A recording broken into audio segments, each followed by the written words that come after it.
Pittsburgh Steelers fans, how are you guys doing this wonderful evening? As always, you are tuning into another episode of Beck In Black. This week, channel AFC North, our opponents that we'll see 6 times, hopefully, this year. As always, I'm deputy editor of BehindTheSteelCurtain.com, Michael Beck. Pleasures always to be sitting right beside Mr. Jeffrey Benedict.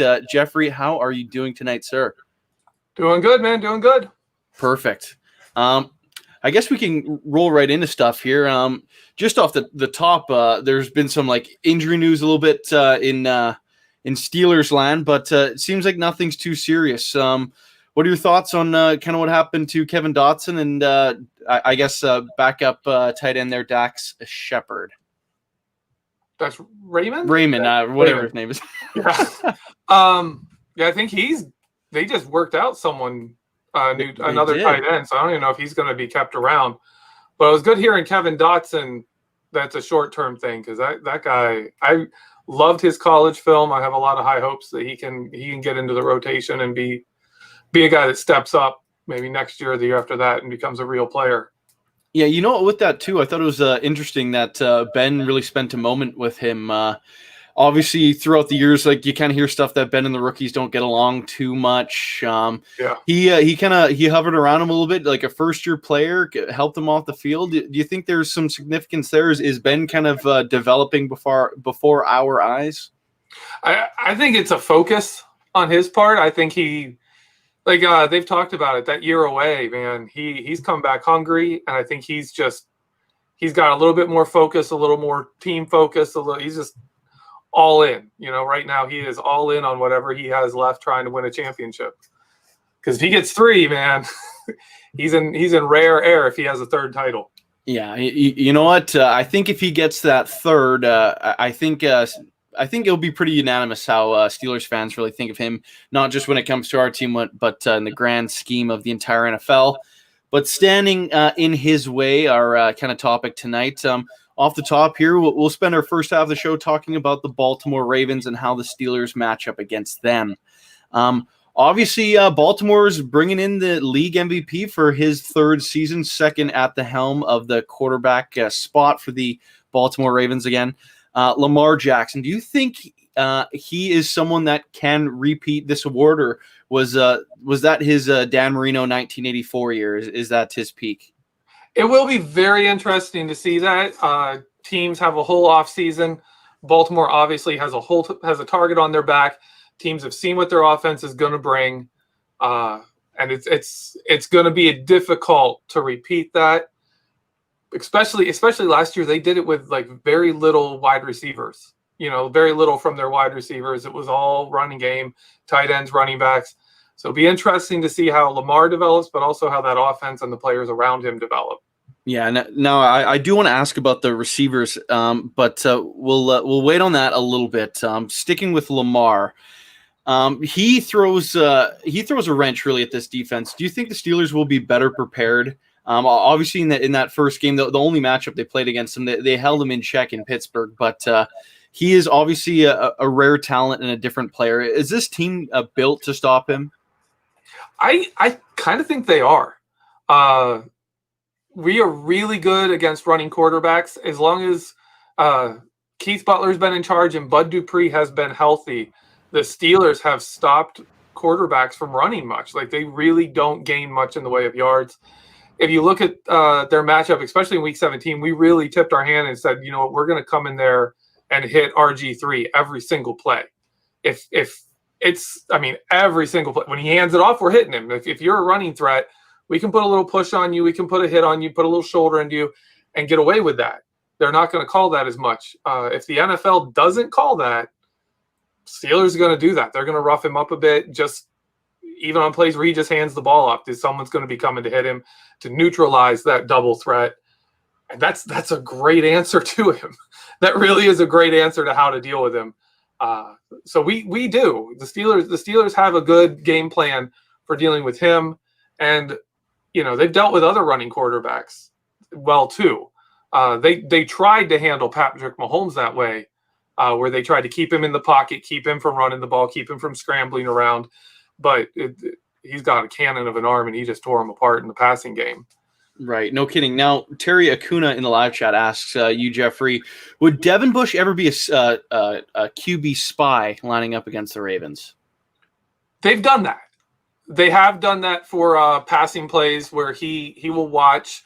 You can kind of tell he's reading that for like an RPO. He's reading the run option, and once it's in Lamar's hands, he'll kind of take that middle zone, but he's always watching Lamar.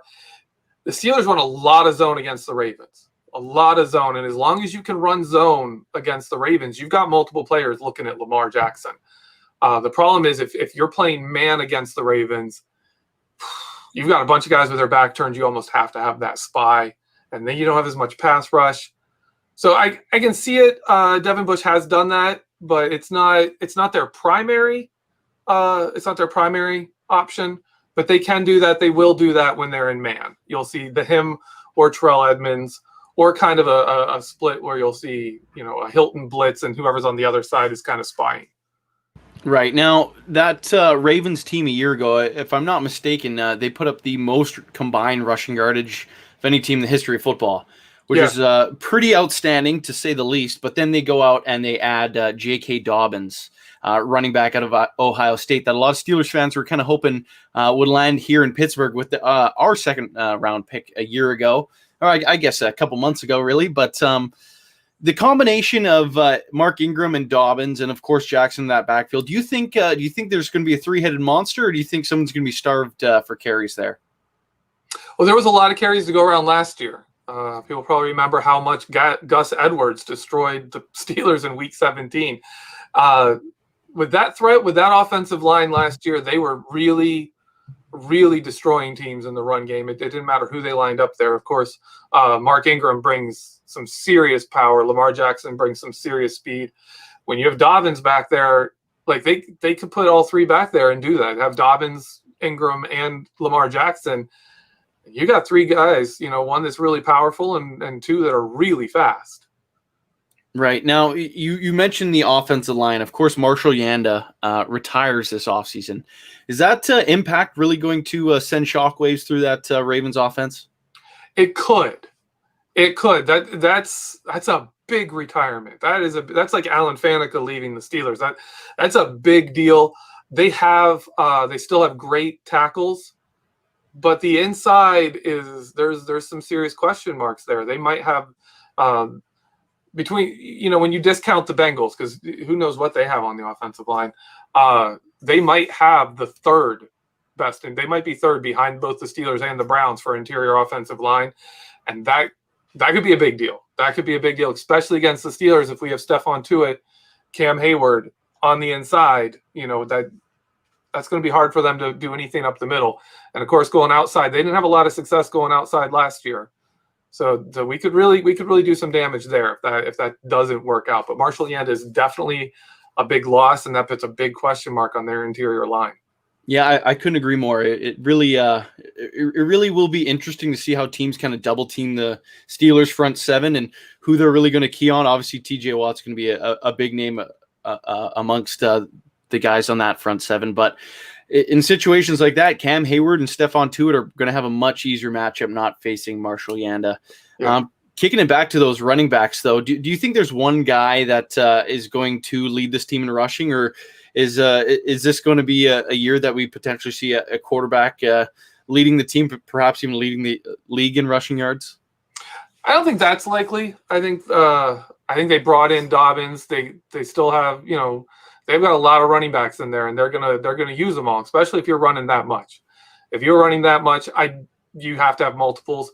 I expect Mark Ingram to lead the team simply because establishing that power run with Lamar Jackson, being the speed option, that's just a great combo. If teams are sitting there reading Lamar and Mark Ingram can just pull off 4 or 5 yards every carry, you've won the game. Right. And then I pose a question, how many 1,000-yard rushers are they going to have? I'll stick with one. I don't see a team. I don't see them pulling off 2,000-yard rushers. Gus Edwards is going to get carries. Dobbins is going to get carries. Lamar is going to get carries. But I think Ingram's going to be your only big-time runner. He's going to be your most stable, consistent runner. Right. And it's interesting. The Ravens have used kind of that tight end position probably better, especially when it comes to drafting and developing, than most of the league. Obviously, Hayden Hurst gets traded out, but the guy at the top of that depth chart continues to be Mark Andrews. He's given the Steelers fits in the past before. What kind of impact does he bring to the team, and what can the Steelers do to stop him? Well, he led their team in targets last year. We'll see if that continues. But he is good lined up in line. He also did a lot from the slot. I believe he led all tight ends in yardage from the slot, including guys like Travis Kelce, who's deadly out in the slot. Mark Andrews was number one. They love to come big and move their tight ends outside. That's especially something they did a lot against the Steelers. They'd put in 2 tight ends, a fullback, a running back, 1 wide receiver, and then all of a sudden the tight ends are out.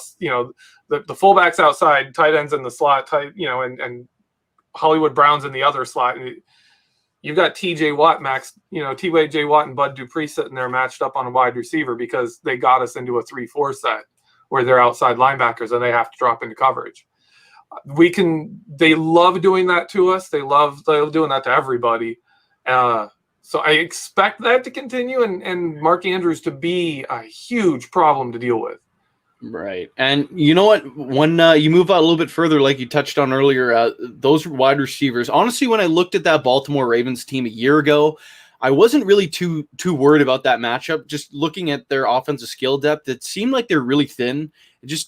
Lamar Jackson just was really able to do his thing. But recently, Baltimore's been able I think they are going to work out Dez Bryant. I believe that's happening tomorrow. Yep. Of course, he's had some time away from the NFL now. He was a true number 1 wide receiver, though, when he was playing in Dallas. Could he tip the scales in their favor? And is he someone that could still produce at wide receiver? I don't think you'd see a lot of production from him. I remember Plexico Burress towards the end of his career.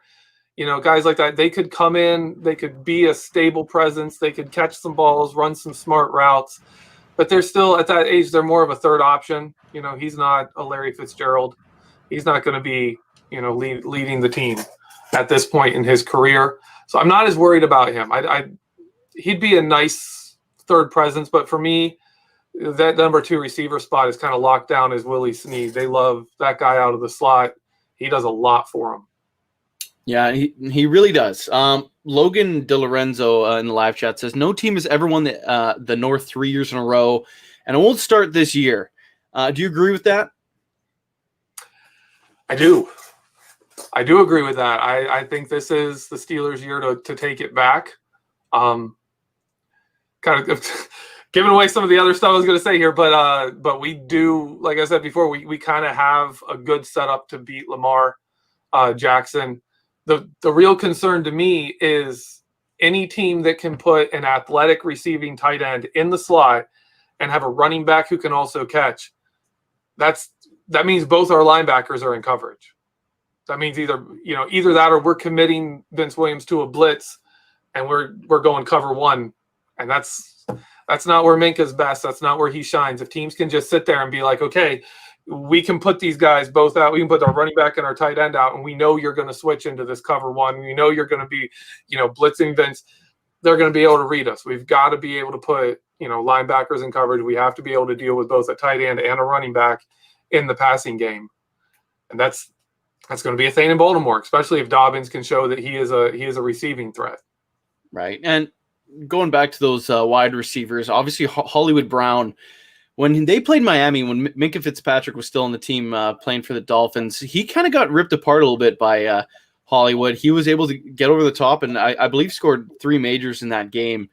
Why did that not really happen again when Minkah was on the Steelers, and obviously they played Baltimore twice? What was kind of the big difference there between those two teams? Against the Steelers, Baltimore couldn't get anything going deep. Like, they didn't get a lot going deep. They kept running a lot of underneath stuff. And Minkah was deep. Minkah stayed deep. He was playing back there and ready for anything. It was just kind of that situation where we sat Minka deep and said, okay, you know, we're taking that away with one guy. We're just having that gone. And also Hollywood Brown, I think, is a better matchup against the Minka Fitzpatrick. Minka in the slot, it's not his best usage, especially against guys like a Hollywood Brown who's just going to go with speed and quickness. Minka's very smart. He's physical in the slot, but when it's just a speed quickness guy like, you know, Hollywood Brown, who is elite at both speed and quickness, that's not a good matchup for him. It just isn't. Right. And Miami didn't have help deep for that. When we were facing him, it was Mike Hilton, and if you got deep, then you're going to deal with Minka Fitzpatrick, and you know that's more of a problem because Minka has a better position on you, and if you stay underneath, Mike Hilton is physical and tough and quick, and he can do all that. He can stay with him. Right. Now, before we talk about the Ravens' defense and how the Steelers' offense matches up against them, I want to ask you one more question about Lamar. Can the Steelers stop the league MVP? They can slow him down, and they can definitely put him into bad situations. I've liked all the film I've watched on Lamar. I think Lamar is a legitimate quarterback. I think a lot of the times what people see when they say, oh, Lamar can't be a good quarterback, is the limitations he has with wide receivers and the way that offense is designed. That offense isn't designed to play from behind. It really isn't. And it struggles to do so. It's run through tight ends. That team is built around their tight ends. And you don't mount a comeback bid throwing to your tight end. You know, when the Steelers were down and Ben needed a comeback, it was Santonio Holmes, it was Antonio Brown, it was Mike Wallace. It was never Heath Miller leading the charge in a comeback bid. Right. No kidding. Now, on the flip side, the Baltimore Ravens have honestly, I think, a pretty successful offseason when it comes to adding to their defensive unit. The biggest name was obviously via trade when they brought in Calais Campbell from the Jags. Does he push their defense kind of to that next level? There's a couple of players that I think could really help them in that regard. They were low in sack rate. They were in the 20s in sack rate, despite the fact that they had their average defense. This is one of my favorite stats about their defense. They led the league in average lead when their defense took the field, and it was 9.1 points. The average drive for their defense was a 2-score lead. And they ended the season with a top 5 defense in total numbers, but that's largely because they faced so few possessions because their offense was so dominant. If you look at like per drive stats, they were a top 10 defense, and at the same time, they were a terrible run defense. They were not a good run defense. But when your offense is scoring points and running up the score, and you've got a 2-score lead, you don't have to worry about that run. Sure, go ahead, run the clock out, because our offense will come on the field and run the clock out too. And you're not going to be able to come back on us with that kind of a strategy. So that pass rush can be helped by 2 guys. Sorry, I'm getting off target there. Campbell is a big one, Calais Campbell. The other one, their young guy they got last year, draft pick J-Ron. He ended up playing some. He's more of a pass rusher. Let me see if I can find him. I can't remember what his name is. I lost his name. Whatever. But he's a good pass rusher. He was I think a 2nd or 3rd round pick, and he played a lot last season. It wasn't the best, but he held up pretty well. They were actually better when he took over in the field, and they expect him. He has shown a lot of progress, shown a lot of pass rush. So they should be better at pass rush this year. They should bring a better pass rush, which will help their defense. And they've also got a big focus on their run defense going on in their camp. How that works out will remain to be seen, especially when they lost Josh Bynes, their linebacker, and they're trying to replace him with young guys. In this offseason, that's a tough move. Yeah, it will be tough, especially for their first round pick, I should say. Yeah. Patrick Queen coming out of LSU. Some people say he was better than the 2 Devons as a prospect coming out this year than the Steelers' Devin Bush and Tampa Bay's Devin White a year prior. I don't know if I necessarily believe that, but do you think Queen's a guy that could potentially be like a AFC Defensive Rookie of the Year in 2020? I don't think so. I'm not that sold on him. I liked him as a potential, Mark Barron style linebacker who could step in and be better than him and kind of replace that role early. I actually liked him to the Steelers. But he went. I wasn't expecting him to go in the first round. He's going to be good in coverage, but again, he's young. He's kind of smallish. If you can, like what we saw with the Titans do to them, is he going to help you much in the run game? And how much is he going to be able to learn for a zone defense, for communication, for switches, for things like that on that defense? Because if he's talented, but the defense has to run a more vanilla defense and more vanilla concepts, offenses are going to tear them apart. Like that can be a net negative for them. Similar to how we struggled with Devin Bush until he really got going, in the second quarter of the season, and our defense really took off. Right. Now, as an overall unit, who would you say has a better defense right now, the Steelers or the Ravens? Oh, I'd say easily the Steelers. The Steelers put up the numbers they did with no help from the offense. Not a lot of help from special teams. Like they were doing it all themselves. The Ravens defense had the best setup of any defense. They had the most favorable situation of any defense in the league. So yeah, they were good. Their total stats put them in the top 3, but their per drive stats were like 9th. I think they were 9th in yards and 5th in points per drive.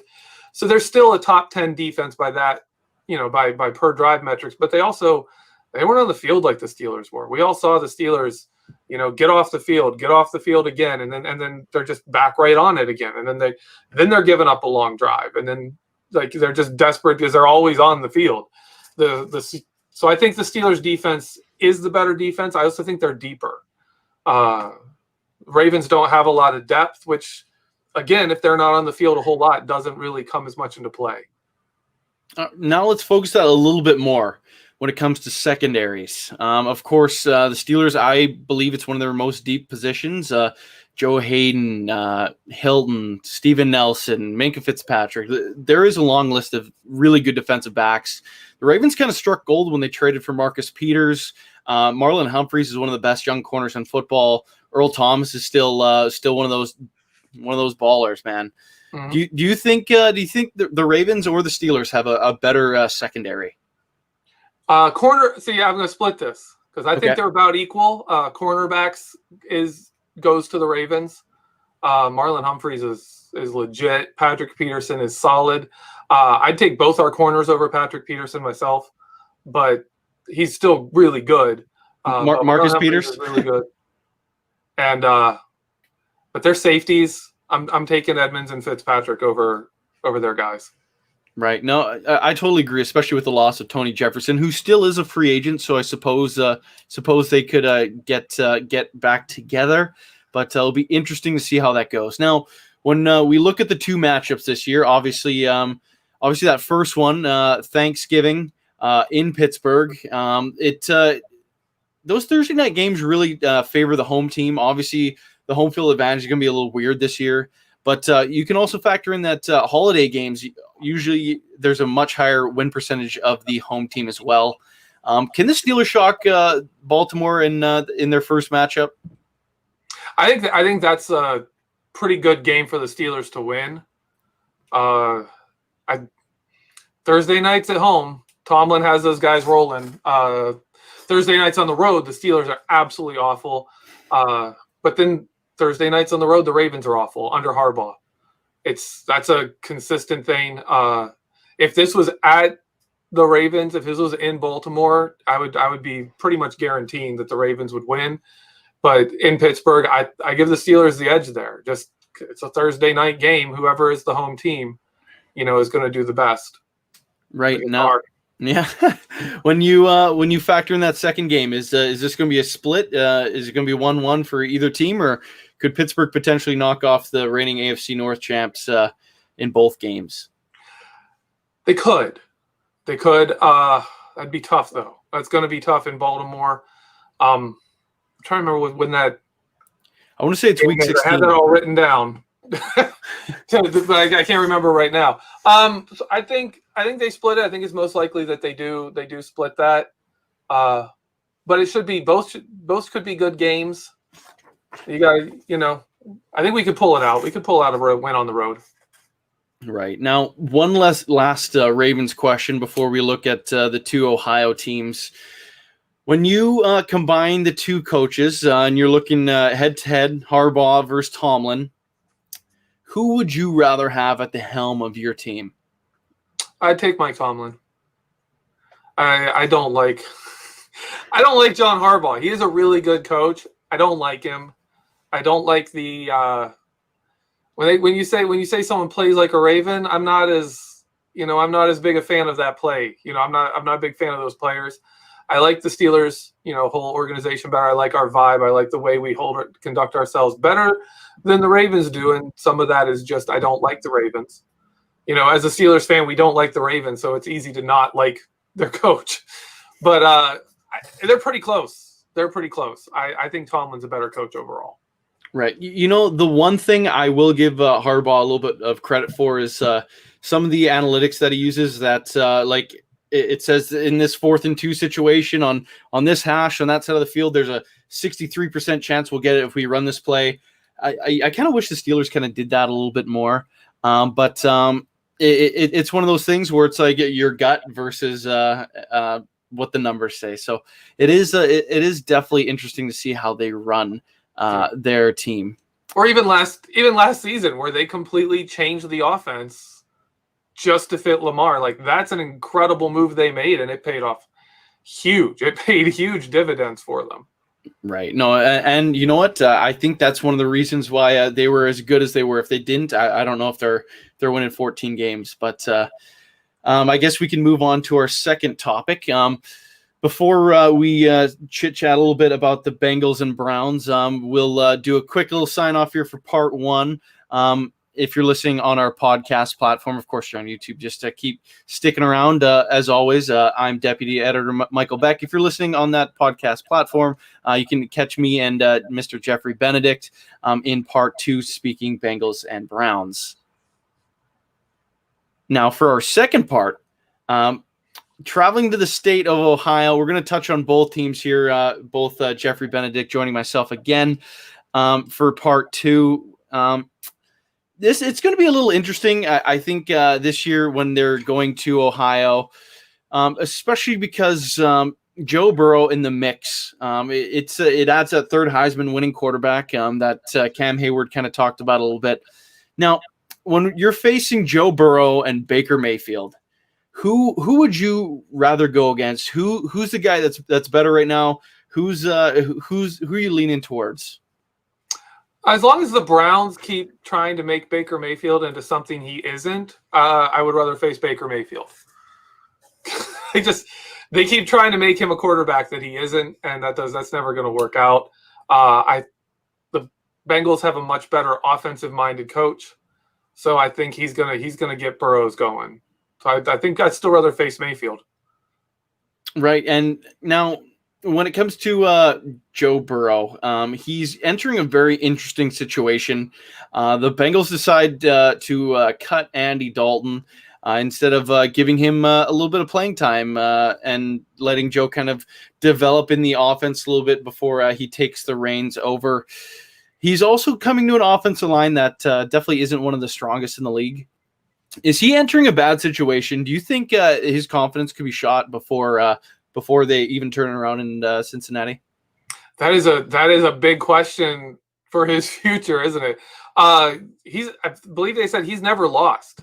He's never been on a team that was bad, like in his whole career, high school, everything. He's never been on those teams, and he's going to be on a bad team. The offensive line is not great. He is not going to have the time he had at Clemson. He could have some good receivers, but right now, while they're in camp, he's barely gotten to throw to A.J. Green.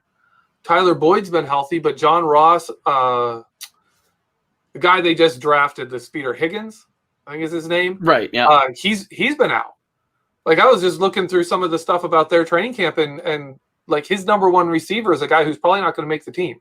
And that's the guy that Joe Burrows is throwing to right now and developing chemistry with. And they're like, I don't know how this guy makes the team. And it's like, that's your guy? Like, you're going to start him week 1, and he's going to be like, oh, week 1 coming in there, who's this A.J. Green guy? Okay, I'm throwing him the ball. Hope it works out. Looking at the Steelers last year when like Devlin Hodges and Juju Smith-Schuster tried, and they couldn't get anything going because they hadn't played together. They hadn't practiced together. And yet, when Devlin Hodges and James Washington got together after Mason Rudolph and Ben had been practicing throwing to Dante Moncrief and Juju Smith-Schuster, Devlin Hodges comes in there, starts throwing to James Washington. James Washington takes off. I think there is that kind of an element that's going to take place on their team. The longer those wide receivers are out, the harder this is going to be on Joe Burrow. He doesn't have that preseason. He's got that shorter training camp. He's set up for failure. This season really set up for failure. And that's going to be tough on him. That's going to be tough to see him, how he handles it, how he bounces back, and how they deal with that. Right. No kidding. Now, on that entire Bengals offense, you did touch on a bunch of names already, but is there anyone that scares you? Is there anyone that can take over games and really kind of turn the tide and potentially knock off the Steelers in a game or two? Well, if they had, an offensive line, Joe Mixon, I've got a lot of respect for him. He's a really good runner. AJ Green, if he can bounce back, and Tyler Boyd are both very solid receivers. I'm not worried at all about John Ross. We'll see, Ty Higgins. I don't think speed isn't something I worry about too much with the Steelers. We deal with speed well. Now, last year we were dealing with it really well with our zones. So their offense really doesn't concern me. It really doesn't, unless Joe Burrows really just takes off. If Joe Burrows just lights the world on fire with no preseason, that's the only way they're really a threat. Right. Now, as you use that word threat, do you think the Bengals, in any sense, say Joe Burrow comes in and he is this football, I don't know, this player that completely changes the league, a future MVP type of Patrick Mahomes on day one? Could they surprise teams? Is it even possible that he could be that good on day one? I don't think right off the bat. I actually do have one of my crazy upset possibilities is week 10 at Heinz Field. The Bengals play 8 games and then they get a bye week. And that bye week, when you have young players, is a big deal because that really gives them time to sit back, look at the offense, change up what's not working, put new things in. They come off that bye week straight into Pittsburgh. Steelers will have played Baltimore, then a bye, and then Dallas. Both Dallas and Baltimore on the road.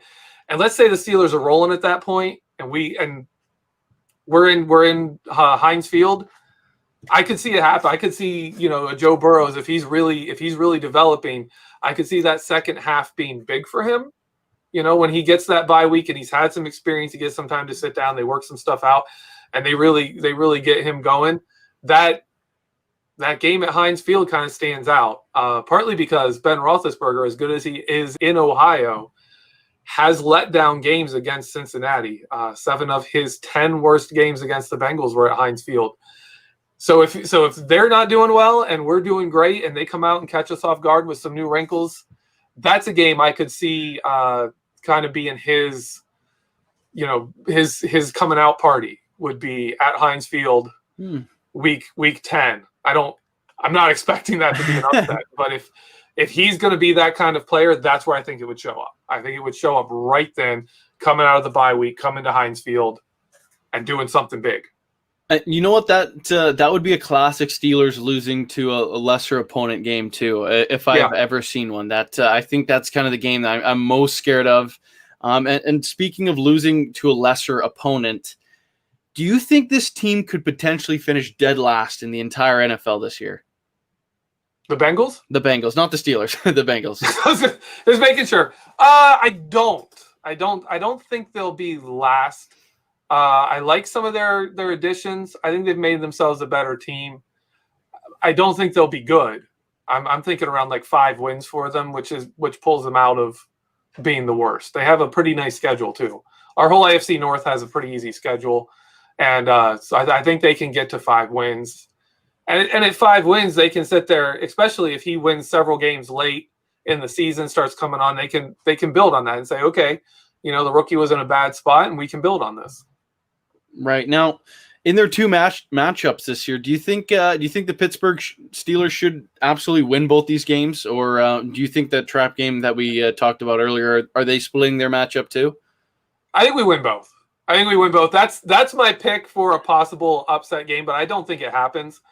I can't wait for Minkah Fitzpatrick and Keith Butler. I was going to say Dick LeBeau and Keith Butler, Terrell Austin, and Minkah Fitzpatrick and the guys, Joe Hayden. I mean, we're gonna teach that kid a lesson about the NFL.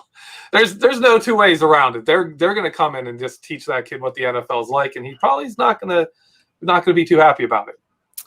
No, and you know what? I think this year in particular, just with everything that's going on, I think the teams that suck are going to are really going to fold over a whole lot easier. Just with I think there's a ton of factors kind of weighing on them, especially with a quarterback that sometimes there is adversity throughout the course of just one single football game, and at times when the LSU Tigers were kind of struggling, which weren't that a whole lot, you could see a lot of frustration out of Joe Burrow.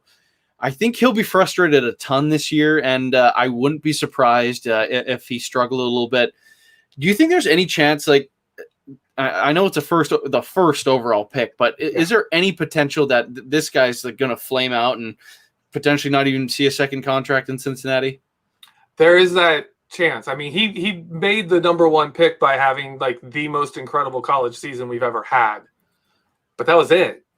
We didn't get to see growth. We didn't get to see him lose a big game, to a rival and come back. We didn't get to see him deal with fan expectations between seasons, being like, oh, you failed us. And then the next year you come back and do something. We've seen a lot of guys deal with that. We've seen Lamar Jackson dealt with that. Baker Mayfield dealt with that. Joe Burrows has not dealt with that. And it reminds me of someone else who kind of never dealt with, the negatives until he got into the NFL. And that was Johnny Manziel, who kind of rode those stats and rode those big wins and those big plays right into the NFL and then kind of hit a wall. We could see that. I think Joe Burrows has a bigger bust factor than a lot of first-round quarterbacks do. I don't necessarily think he's going to be a bust, but he does have that chance. There is definitely that chance where he just can't deal with the reality of the team he's on. Right now, before we move into the Cleveland Browns talk, is there anything else you want to touch on the Cincinnati Bengals? No, I think they actually DJ Reader. I wanted to cover him. That's the one. Bengals were terrible in run defense last year. Connor ran all over him. Snell ran, we ran all over those guys, and they brought in DJ Reader, got rid of Andrew Billings, and they are really focused on, if you read some of their camp troubles they've had fights in camp because the offense is trying to establish the run, and the defensive line is taunting them. There was a play where apparently DJ Reader tackled Joe Mixon, kind of pushed him when he was getting up and was like, find somewhere else to go, Joe. Don't come my way. Whatever, just don't come this way.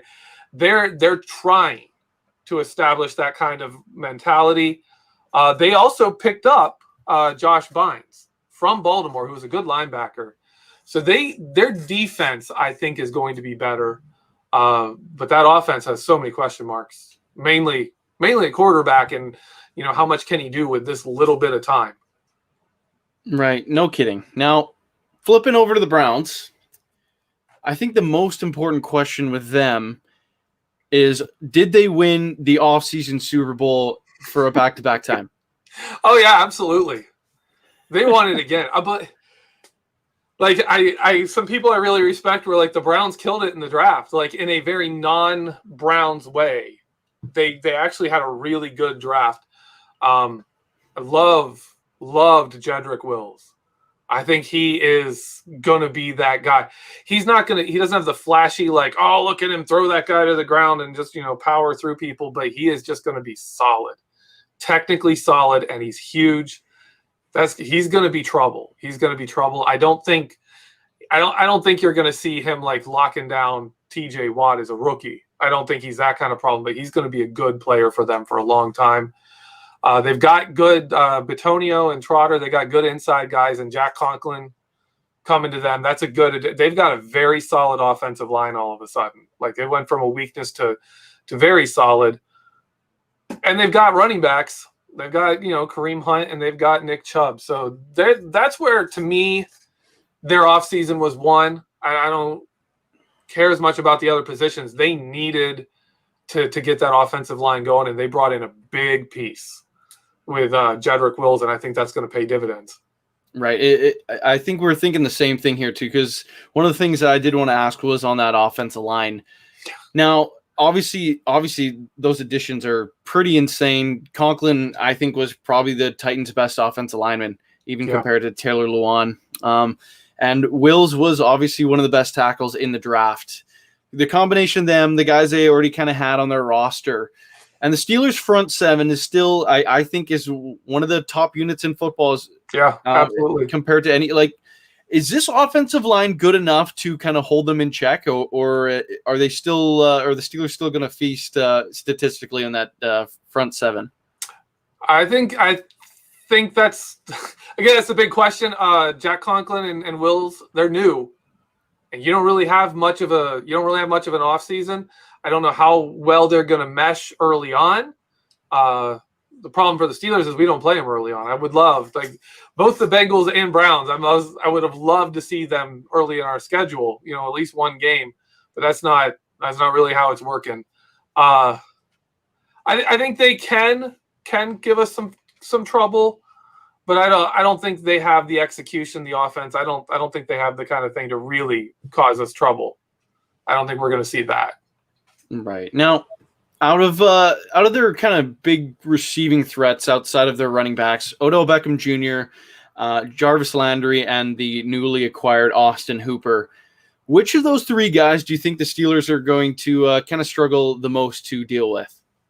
Austin Hooper is a really good athlete. He is really good in the slot. He is dynamic. I think hasn't reached his usage. His potential hasn't been reached because his usage hasn't been up high enough. I think they're going to get there.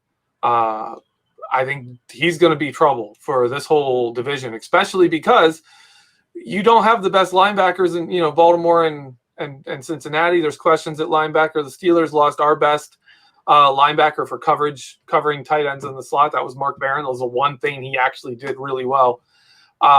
So there are question marks there. If they can get Hooper on Vince Williams, that's not a good scenario for the Steelers. That's not good for them. He is a big time. He's a big addition to this offense. Jarvis Landry is a perfect fit for Baker Mayfield. Baker Mayfield is that kind of quarterback who, you want him making quick reads and quick throws. They keep trying to be like, hey, Baker, air it out. Be that guy who throws bombs. And he's not that guy. That's not his best usage. And that they made a big investment in Odell Beckham Jr., and that hasn't really worked out because it doesn't fit. It doesn't fit Baker Mayfield. Odell was supposed to be the number one, and Jarvis Landry was kind of going to be their number two. But it's been the opposite because Jarvis Landry fits with Baker Mayfield better. I think Austin Hooper is a better fit there. So actually, it's as incredibly talented as Odell Beckham Jr. is. He doesn't scare me in this offense because it's a bad fit. Yeah, no kidding. Now, I think their best offensive player is Nick Chubb. Now, does he obviously presents his own kind of a problem when matching up with the Steelers. Is he someone that you kind of just hope to contain, or is he a guy that you can actually shut down?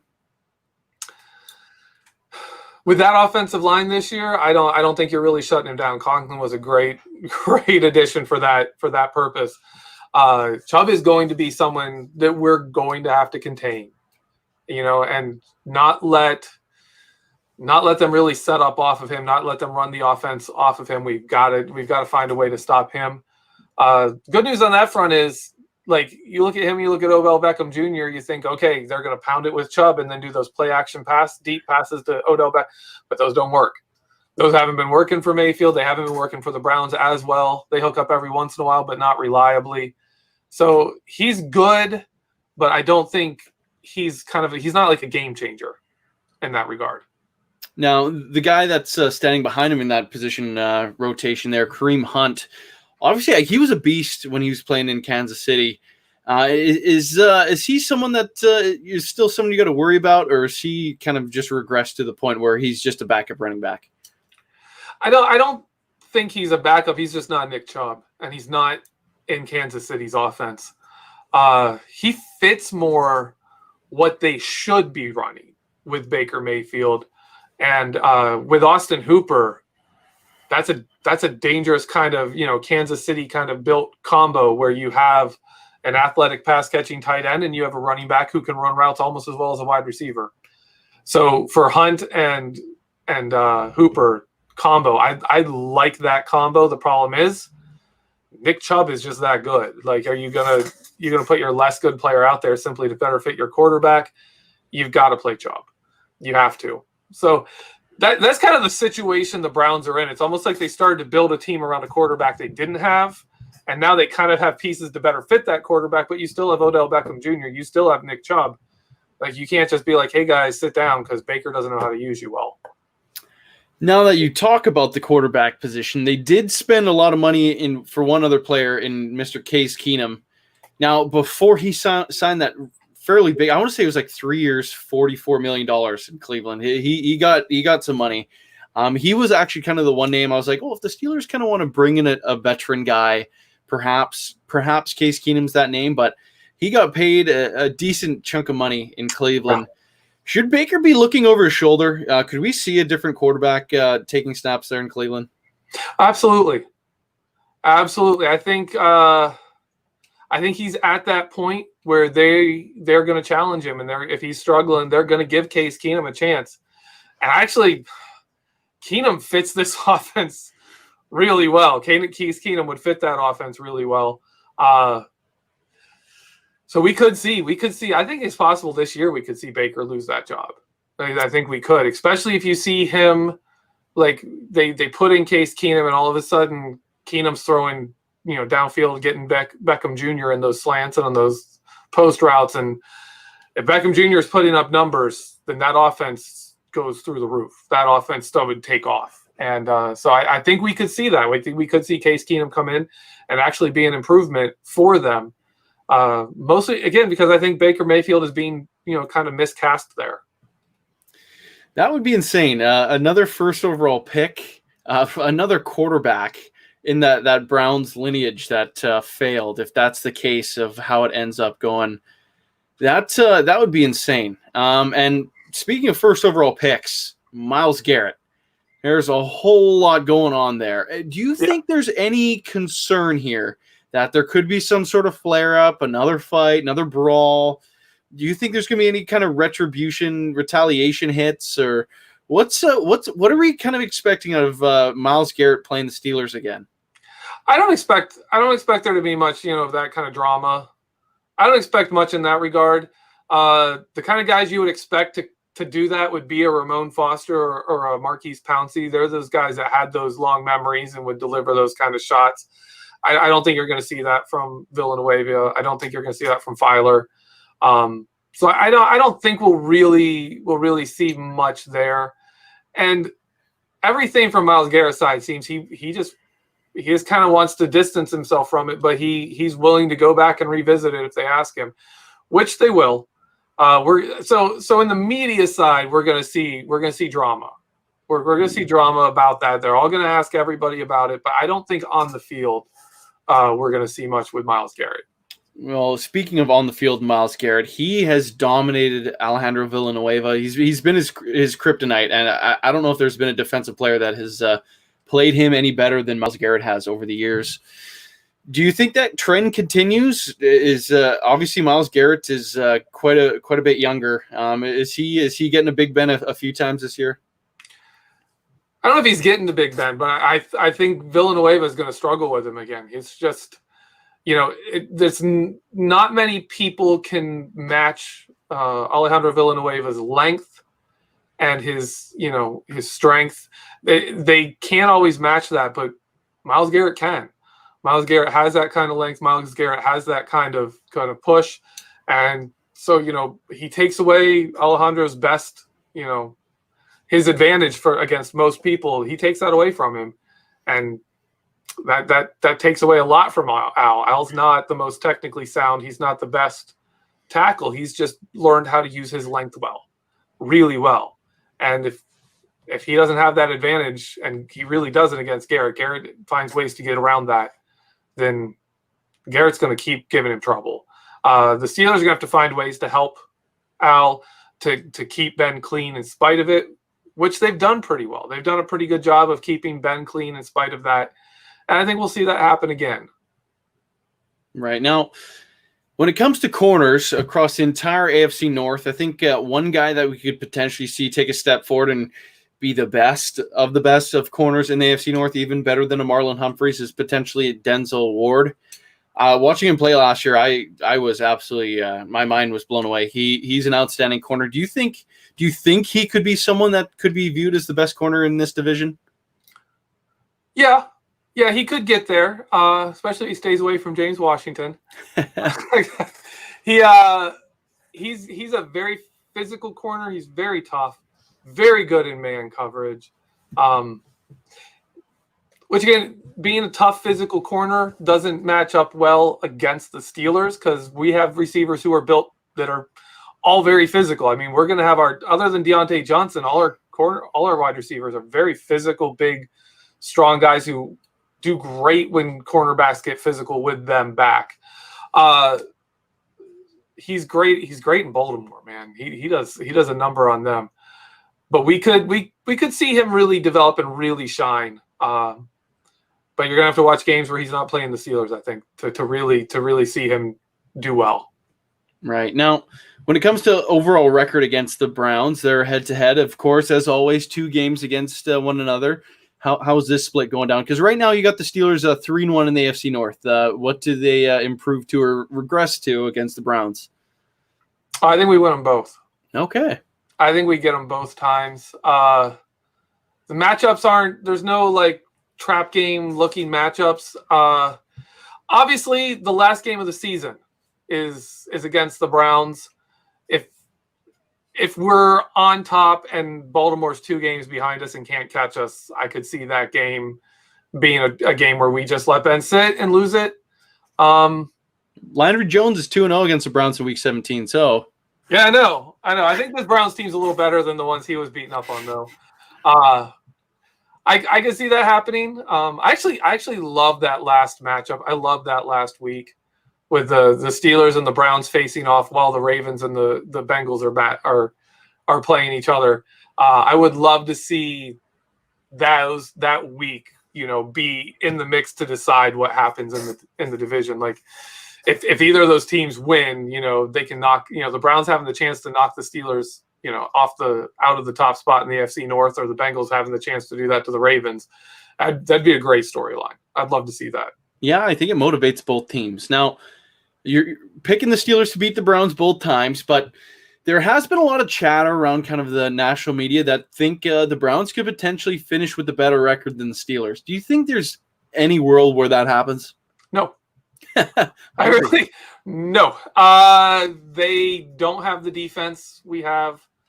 And I mean, Baker Mayfield, even Case Keenum. Case Keenum isn't going to lead that team to a better record than Ben Roethlisberger is going to lead the Steelers.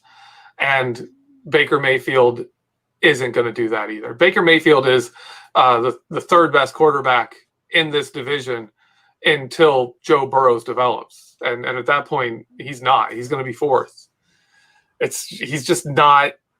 He's not a good fit for what they do in Cleveland. And Cleveland, you'd like to think Cleveland is someday going to put it together. Everyone likes to think, oh, wait till Cleveland puts it together. But Cleveland never puts it together.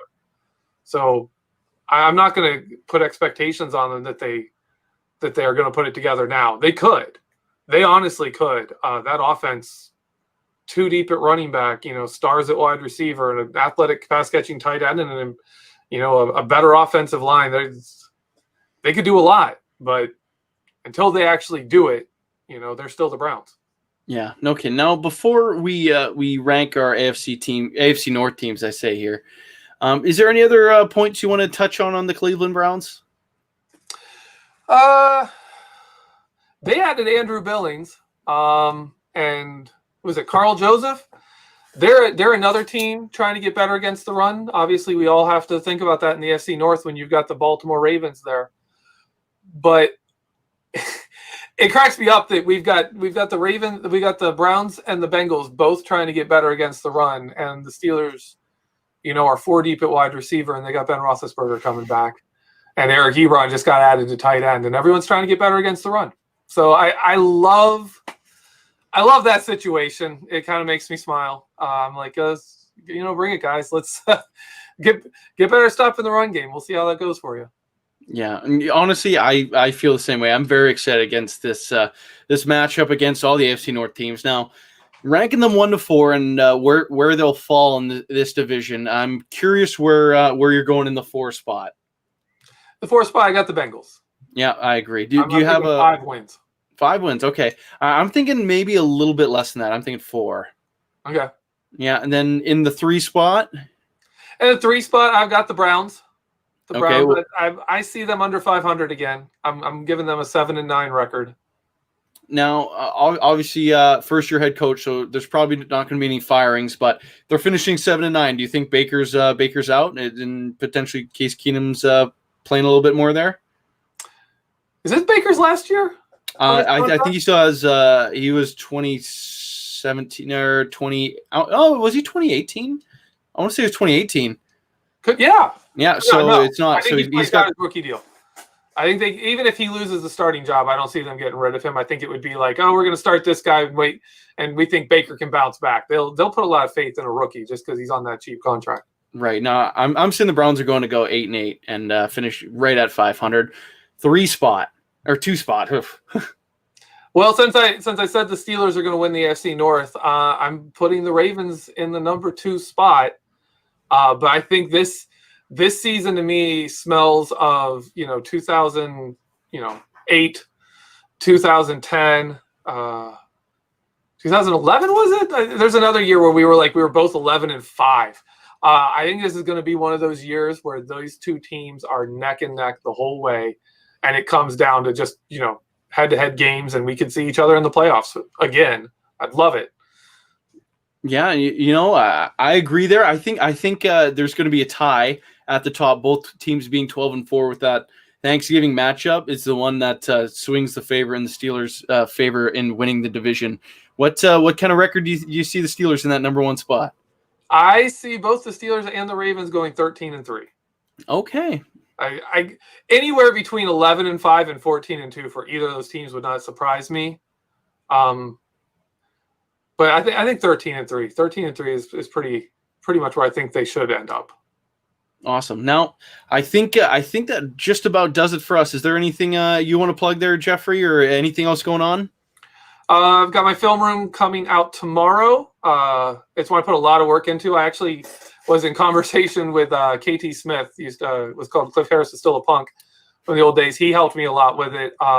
And it's on the contrasting run styles of James Conner and Benny Snell and how they read run plays. And so basically how their different run styles and how they read plays make them better at different things. It's going to be a really good piece. It's a good piece. So check that out tomorrow. Yeah. Sorry. Perfect. It's all good. Ladies and gentlemen, thank you for tuning in to another episode of Beck in Black. I think I got it right. I'm really proud of that one for once. Thanks again. We'll be doing it again next week. Jeffrey, thanks for coming on and hanging out with me. And as always, make sure you're clicking on to BehindTheSteelCurtain.com and always coming back each and every day for our family of podcasts. Thanks again for tuning in, guys. I'm your deputy editor, Michael Beck. And for Jeffrey Benedict, we wish you a great night.